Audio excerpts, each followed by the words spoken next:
Get ready to say goodbye to letters in your mailbox on Saturdays. Good afternoon. I'm Robert Hadlock. I'm Leslie Rohde. The United States Postal Service announced today it will cut costs by stopping Saturday deliveries. The cut is scheduled to happen in August. It's supposed to save the Postal Service about $2 billion a year. The Postal Service will still deliver packages 6 days a week, but not other mail like letters. It's in part because fewer people write letters these days. KXAN's Angie Bevan has a look at the change many say is a sign of the times. Eliminating one day of mail will save a lot of money, and for most of us won't make a difference in our day-to-day operations, so we can be thankful we have so many ways to communicate because it hasn't always been that way. So long to Saturday mail delivery. As most of the mail that we get nowadays is just junk mail. If it doesn't arrive Saturday, it'll arrive the following Monday. Or just send an email. But what about a time when putting pen to paper was the only way to connect with the ones you love?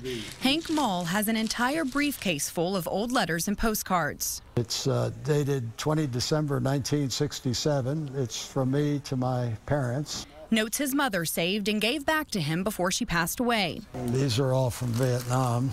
His wife did the same thing. I have added to it letters that my wife saved, so letters from Vietnam to her when I was over there. Alice Sneed is holding on to special letters from the past as well. This is from my brother just before he went overseas, and it's dated June the 2nd, 1942. I graduated from high school June the 2nd that year, but he was writing me a letter thinking about me that night, and every time I read it, I get overcome. A feeling that a computer screen just can't quite create. Of course, you depend on email a lot, but then I get cards from my friend from 1941 who lives in Jacksonville, and I look forward to that. When you can put these away and then come back to them at a later date, that's a lot better than email, which you may or may not save on your computer. And just for reference, in 1942, when Alice was sending letters, stamps were 3 cents a piece.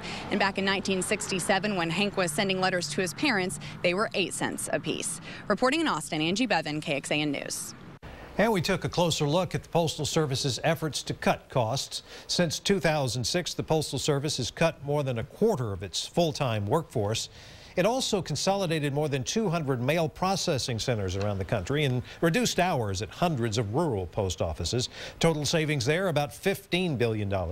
Despite those cuts, the Postal Service still lost nearly $16 billion last year alone. One big cost is the amount it has to set aside for health benefits for future retirees. That adds up to more than $11 billion of those losses.